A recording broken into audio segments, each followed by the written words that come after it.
نگران وزیراعلیٰ خیبر پختونخوا اعظم خان کے انتقال کے بعد صوبے میں نیا آئینی بحران پیدا ہو گیا۔ نئے نگران وزیراعلیٰ کے پی کا انتخاب کیسے ہوگا؟ نیا وزیراعلیٰ کون ہوگا؟ مشاورتی عمل شروع کر دیا گیا۔ سینٹ کی 6 رکنی کمیٹی نئے وزیراعلیٰ کے تقرر کا فیصلہ نہ کر سکی تو الیکشن کمیشن کو فیصلہ کرنا پڑے گا۔ الیکشن کمیشن کو پھر فیصلہ کرنا پڑے گا۔ اگر 6 رکنی کمیٹی فیصلہ نہیں کر پاتی اور فیصلہ کرنا ہے کہ نیا نگران وزیراعلیٰ کون ہوگا۔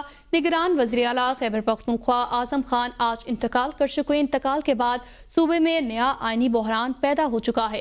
نئے نگران وزیراعلیٰ کے پی کا انتخاب اب کیسے ہوگا، یہ بات قابل ذکر ہے۔ نئے وزیراعلیٰ کون ہوگا، کب بنے گا، مشاورتی عمل شروع کر دیا گیا ہے۔ سینٹ کی 6 رکنی کمیٹی نئے وزیراعلیٰ کے تقرر کا فیصلہ نہ کر سکی تو یہ بات الیکشن کمیشن تک چلی جائے گی اور پھر الیکشن کمیشن کو فیصلہ کرنا پڑے گا کہ نیا انتخابی کون ہوگا، نیا نگران وزیراعلیٰ کون ہوگا۔ اس پر مزید تفصیلات جانتے ہیں نمائندے A B N news Javed Shahzad سے۔ جی جاوید، آگاہ کیجیے گا۔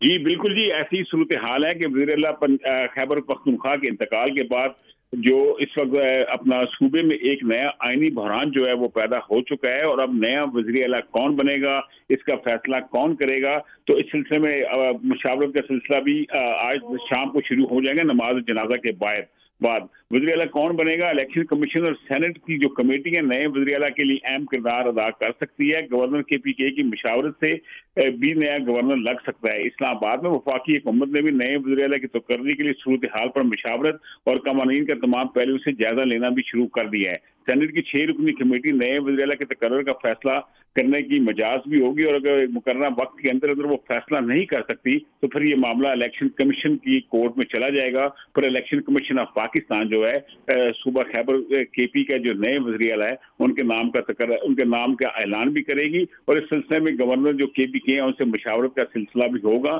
لیکن نماز جنازہ کے بعد اس حوالے سے صورتحال کا جائزہ لیا جائے گا، اور سینٹ کی کمیٹی کے جو ممبران ہیں وہ بھی اپنا رول پلے کریں گے۔ نماز جنازہ میں سینٹ کی کمیٹی کے اراکین بھی شرکت کریں گے، جبکہ وفاقی حکومت کی جانب سے بھی نماز جنازہ میں اہم ترین شخصیات شرکت کرنے جا رہی ہیں۔